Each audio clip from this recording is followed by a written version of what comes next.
Modorro, mi estimable Modorra. El día de hoy traemos una nota, en realidad una sola. Son varias, pero hay una específicamente de la que quiero hablar. Murillo Karam, arrestaron a Murillo Karam. Y eso no es lo único, tienen 83, déjenme ver ahorita les digo, 83, 85 versiones, órdenes de aprehensión en contra de mandos del ejército y etcétera. Yo me estoy imaginando que en ese paquete va Cienfuegos, me lo estoy preguntando, ¿ok? ¿Hasta dónde tuvo participación el señor? 83 órdenes de aprehensión, ¿ok? Y pues bueno, ¿qué es lo que pasa aquí? Pues estuvo involucrada una parte muy importante de la política mexicana, de la administración de justicia y de personal del ejército, ¿ok? Es preocupante, es muy preocupante lo que está sucediendo y pues bueno, más bien lo que sucedió y no sabemos hasta dónde está cooptado todavía el asunto, ¿no? Entonces, pues bueno, vamos a ver la noticia. Perdón. Estoy acá. Me cansé. Muchas gracias. Ya me cansé. Jesús Murillo Karam, padre de la verdad histórica en el caso de la desaparición de los 43 estudiantes de la Normal Rural Isidro Burgos y extitular de la PGR en el sexenio de Enrique Peña Nieto, fue detenido el viernes en la Ciudad de México, acusado de desaparición forzada, tortura y contra la Administración de Justicia en el caso Ayotzinapa.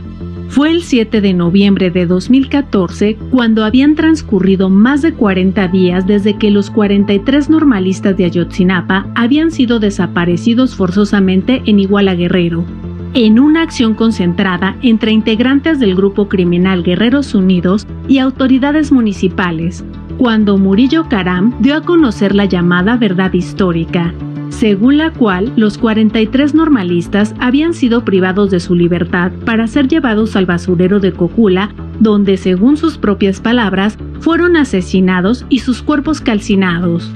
Esta versión ha sido señalada por la Comisión para la Verdad y Acceso a la Justicia del caso Ayotzinapa como una acción concentrada del aparato organizado del poder desde el más alto nivel del gobierno que ocultó la verdad de los hechos, alteró las escenas del crimen, ocultó los vínculos de las autoridades con el grupo delictivo y la participación de agentes del Estado, fuerzas de seguridad y autoridades responsables de procuración de justicia en la desaparición de los estudiantes. El documento precisa que las detenciones que dieron sustento a esta versión anunciada por el entonces procurador Murillo Karam estuvieron a cargo de policías federales ministeriales, policías federales, elementos de la CEMAR y SEDENA. Súper confiables todos. Quienes permitieron o participaron en los actos de tortura para obtener las declaraciones, según las cuales los detenidos señalaron que después de la ejecución de los estudiantes, los restos y las cenizas fueron recogidas en bolsas negras de basura y aventadas al río San Juan.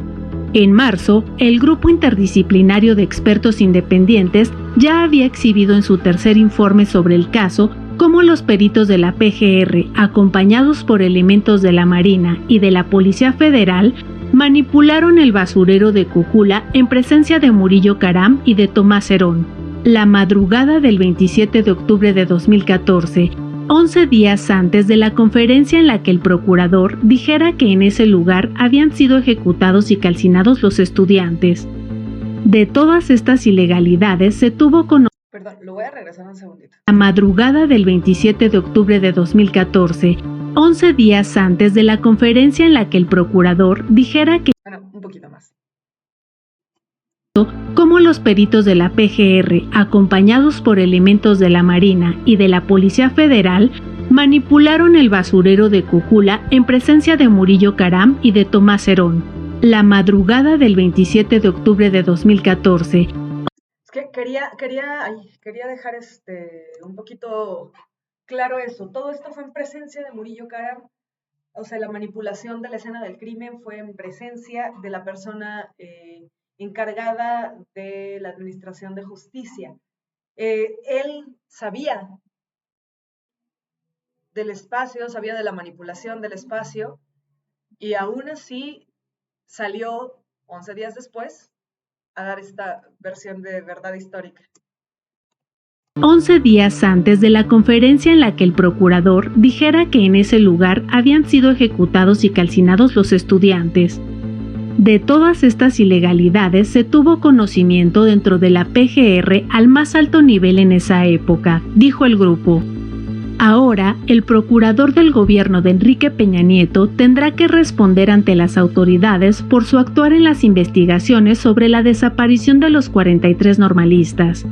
Un caso que ha sido reconocido por el actual gobierno de Andrés Manuel López Obrador como un crimen de Estado.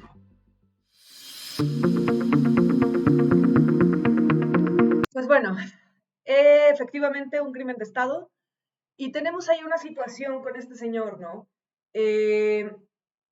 No nada más es él, o sea, son una serie de participantes muy importantes que incluso pues da miedo el saber el nivel en el nivel de la estructura en el que se encuentran, o sea, estaban muy arriba y además muy metidos en el sistema. Incluso ya nos estamos empezando a preguntar muchos de nosotros qué va a pasar con Osorio Chong, que ahorita tiene puesto, si mal no recuerdo, es diputado o senador, no estoy muy segura. Entonces, bueno, vamos a ver una pequeña entrevista.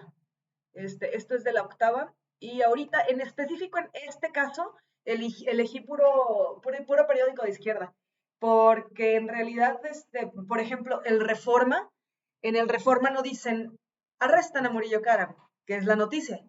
Dicen, arrestan a Murillo Karam y liberan a Rosario Robles, que son dos noticias distintas, pero en el Reforma las pusieron a la par para poder restarle peso al arresto de Murillo Karam y poder ponerle un punto negativo en la situación, digamos, ¿no? Entonces, decidí esta vez no irme por noticieros de derecha, específicamente por cómo se han comportado en la entrega de noticias los últimos días, creo. Bueno, no es en general, pues, o sea, no es los últimos días, es casi siempre, pero ya los últimos días sí he estado viendo que hay cosas que me parecen demasiado tendenciosas y manipuladoras de la percepción. Al gran periodista Alberto Nájar, de pie, por supuesto, periodistas de pie de página, pero también de Momentum. Mi querido Alberto, ¿cómo estás? Muy buenas tardes. Hola Jesús, buenas tardes. Muchas gracias por esta bienvenida. Oye, querido Alberto, pues entrando directo al tema. Cae Jesús Murillo Karam. Hoy por la mañana platicábamos precisamente en tu espacio junto con Ernesto, Héctor y Violeta sobre la trascendencia de lo que había dicho Alejandro Encinas y se irían más allá de solamente quedarse en estas declaraciones. ¿Qué lectura le das a esta detención de Jesús Murillo Karam después también de lo que dice hoy por la mañana el presidente López Obrador? Mira, la lectura es que si está decidido el gobierno federal a seguir avanzando en la resolución de este caso, pero yo sí todavía tengo dudas de hasta dónde va a llegar la captura de presuntos responsables. Yo también, y ahí es en donde estoy muy dubitativa con respecto a Cienfuegos, con respecto a Osorio Chong y a muchos otros partícipes de este crimen.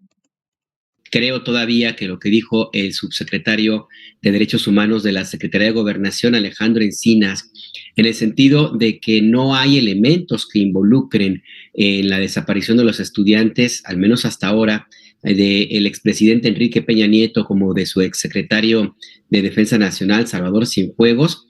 Ese es como un posicionamiento claro del gobierno federal de hasta dónde van a llegar.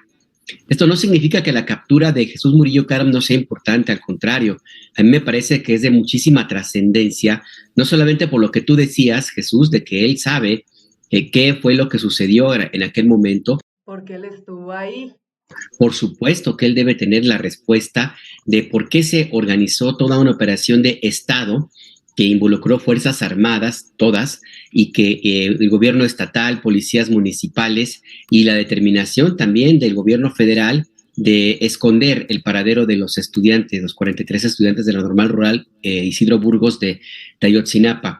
No solamente lo sabe, él conoce también los motivos políticos, debería también tener datos de por qué efectivamente se montó esta operación en contra de un grupo de estudiantes que habían hecho ese tipo de actividades durante muchísimo tiempo, durante muchas ocasiones, inclusive allí en Iguala. Murillo Karam debe tener conocimiento de qué es lo que había allí en Iguala para que desatara esta operación de Estado y también, por supuesto, de la determinación del alto mando que tiene que ver con el presidente de la República, de autorizar esta situación que ya se conoce como un crimen de Estado.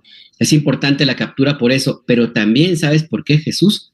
Porque a diferencia de Tomás Cerón, yo sí creo que Jesús Murillo Karam, abogado como es, por su misma edad, también sus condiciones económicas, su condición familiar y todo lo que hay alrededor de él sí estaría más dispuesto a aceptar ese famoso criterio de oportunidad de la Fiscalía General de la República y por lo tanto él podría cooperar y dar la información que se requiera o la que tenga pues en aras de una sentencia penal más reducida de la que le correspondería si se niega a colaborar.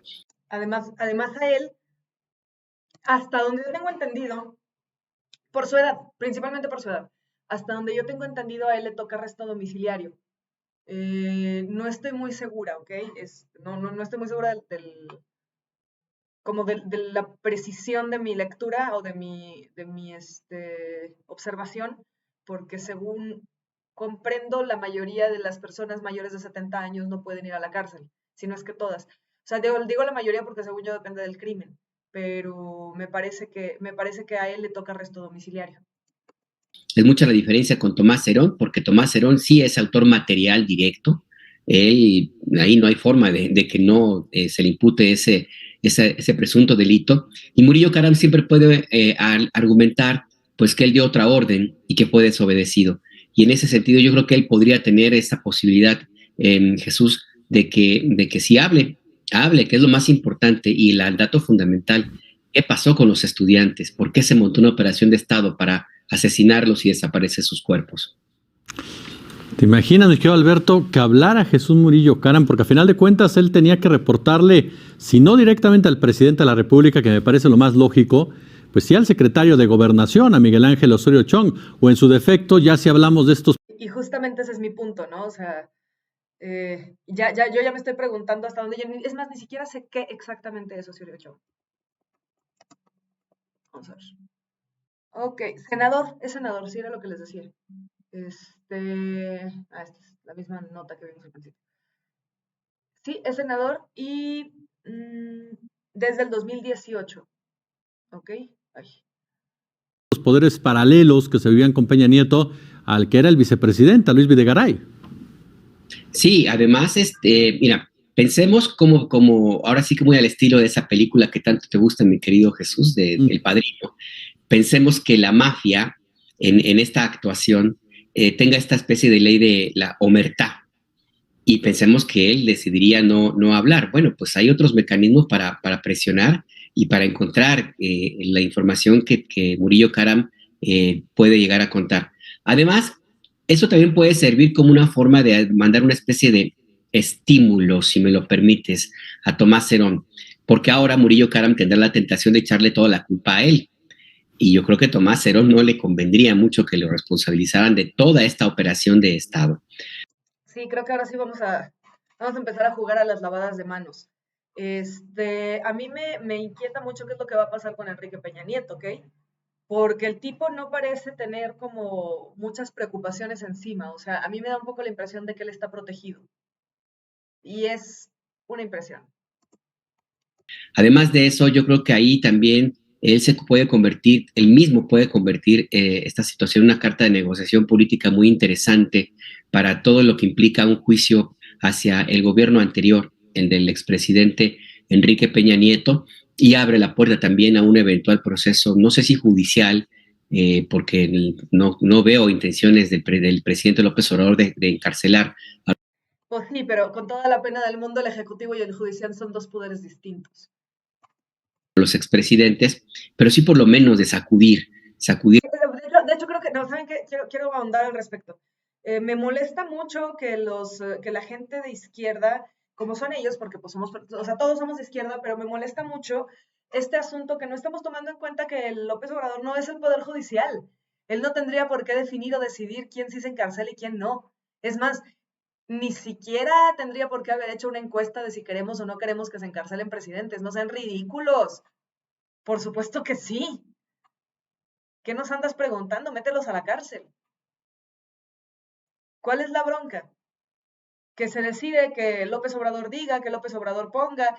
Ay, pero si López Obrador no ha definido candidato.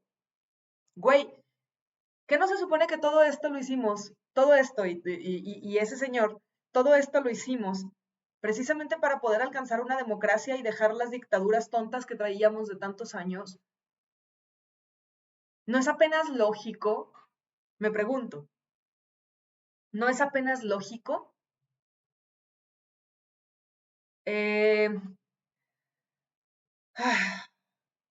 El señor López Obrador no es el sistema judicial. Él pertenece al Poder Ejecutivo y no tiene por qué tener ninguna influencia sobre el Poder Judicial. De hecho, incluso sobre la Fiscalía, que dice que no tiene, pero pues bueno, vamos a continuar, ¿va? El árbol de todo lo que hay podrido. Me gusta que no me maten. En ese sexenio que terminó en 2018. Mi querido Alberto, ¿por qué es tan importante saber qué pasó en Ayotzinapa como país, como sociedad? Mira, es importante porque en Ayotzinapa se resume toda una historia de un estado criminal que durante décadas ha ejercido violencia y represión en contra de los movimientos sociales. Un estado diseñado para reprimir, para impedir la protesta, para mantener el orden y el respeto. De hecho, yo me siento preocupada precisamente por eso. Ese fue un estado hecho para reprimir y estuvo construido así desde la época de Salinas, porque era lo conveniente. ¿Sí? O sea, en el momento en el que llega Salinas al poder, en ese momento el Estado comienza a mover sus piezas para poder evitar que la población se levante, ¿no? Una de las piezas fue Televisa, mantener a la población entretenida, por no decir estupidizada. Mantener a la población entretenida y distraída con cortinas de humo constantes de otras cosas para que no vieran lo que realmente estaba pasando. Y esta estructura sistemática sigue andando porque ya tiene muchos años y justamente se hizo para eso. Y de hecho es uno de mis miedos con el asunto del ejército y de que el ejército tome poder sobre las fuerzas de seguridad pública, porque no sabemos hasta dónde están hundidos. No sabemos. Y da miedo. De la forma como sea necesario, sin dialogar. Es importante, por supuesto, porque el asesinato de cualquier persona tiene que aclararse en cualquier parte del mundo, y más si se trata de un crimen de esta naturaleza de 43 jóvenes estudiantes. Es importante porque lo que sucedió allí, la decisión de involucrar a todos los elementos o una buena parte de los elementos que conforman el Estado mexicano, en una operación para encubrir algo que pudiera parecer a nivel, si lo comparásemos pues con el nivel de tráfico de drogas que hay en México, puede parecer menor. Y entonces eso abre la sospecha de que por qué esa decisión de involucrarse a ese nivel en algo que, insisto, es una zona, pues si lo comparamos con el territorio mexicano que está invadido por el narco, pues es chico.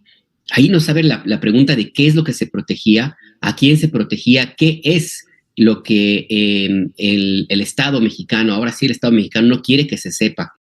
De hecho, justamente ahí es en donde está lo peligroso. O sea, si el Estado mexicano y el ejército mexicano estuvieron tan envueltos en encubrir esto, es porque ahí hay algo importante, muy importante, que nos atañe a todos. Más allá del chisme, quiero decir, que esto es algo que nos tocaría a todos. Se dice que eran estos camiones que iban cargados de droga y que los estudiantes secuestraron. Pero pues ellos hacían eso cada año, o sea, no era una cosa nueva. Pero no era para desaparecerlos y matarlos a todos. O sea, fue extrema la reacción para el acontecimiento. Porque era un acontecimiento que ocurría cada año. Entonces, ese nivel de reacción no corresponde, de ninguna manera, corresponde ni con la verdad histórica, ni con el, ni con el hecho de que no estuviera pasando nada o de que haya sido un accidente o de que, no sé si me explico. O sea, realmente no corresponde el nivel de reacción. Es como si le dieras una golpiza a tu hijo porque perdió 10 pesos en las tortillas jugando en las maquinitas. O sea, no corresponde, la reacción no corresponde. Si lo castigas, si te enojas, no lo vuelves a mandar a las tortillas, pero no le pegas.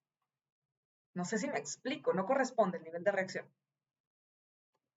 Y por eso me parece fundamental que se ponga en claro qué fue lo que sucedió en Ayotzinapa, porque es la forma de empezar a romper a ese estado criminal que tanto daño nos ha hecho en México. Y no me refiero al presidente López Obrador, me refiero al Estado completo que heredó él, el presidente López Obrador. Es una estructura completa. Es una estructura completa en la que están metidos varios niveles y varias instituciones, y no es que todas, man. Como presidente de la República. Yo creo que por eso es muy importante, porque eso sí puede abrirnos la puerta para terminar con esa situación tan fuerte, tan atroz, que parecía que México estaba condenado a padecer, a sufrir por siempre, de tener un Estado que en lugar de proteger a los mexicanos, pues parece empeñado en agredirlos. Yo creo que esto abre mucho la puerta para que empiecen ya a romperse esas cadenas de mando y empiece una transformación real de lo que es lo que necesita este país, y abre, por supuesto, la puerta y un mensaje clave, fundamental, de que la impunidad puede abatirse. Si un caso que parecía imposible de resolverse se aclara y se castiga a los responsables, es una muy buena señal hacia el resto de los delitos y de la violencia, y sobre todo una muy buena señal para dar certeza de que la impunidad no tiene por qué ser nuestro destino como país. Precioso mensaje, es cierto, la impunidad no tiene por qué ser nuestro destino como país y nosotros no tenemos por qué permitirla tampoco, o sea, el hecho de que el pueblo exija justicia también importa, ¿ok? Pues bueno, muchachos, realmente el live de hoy no, digo, el video de hoy no iba a existir porque hoy es sábado, como pueden notar, porque hoy vengo especialmente despeinada.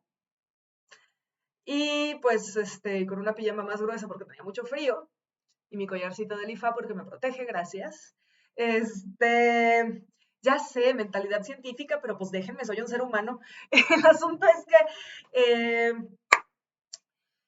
pues bueno, esta situación que está pasando ahorita a mí me da mucha esperanza. También tengo mucho miedo, honestamente también tengo mucho miedo, de que nada más sea taparle el ojo al macho y arrestar a 2 o 3 y dejar a Enrique Peña Nieto, a Salvador Cienfuegos, a Osorio Chong fuera de la jugada. Ahorita Osorio Chong tiene ¿cómo se llama eso?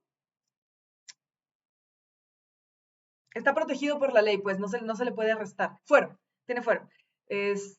Ahorita Osorio Chong tiene fuero, pero estaría muy bien que si llega a caber dentro de las investigaciones, se le retire el fuero y se le juzgue.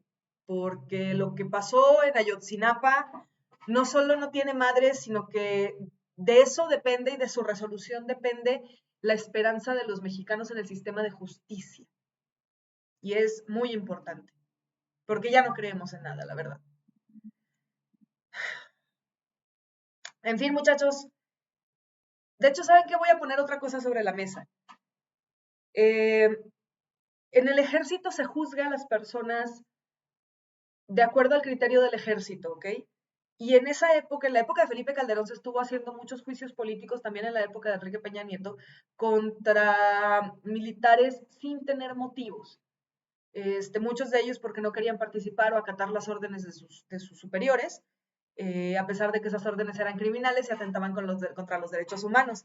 Entonces, ¿qué es lo que pasa? Que el sistema de justicia del ejército no tiene escrutinio social y eso los vuelve muy peligrosos.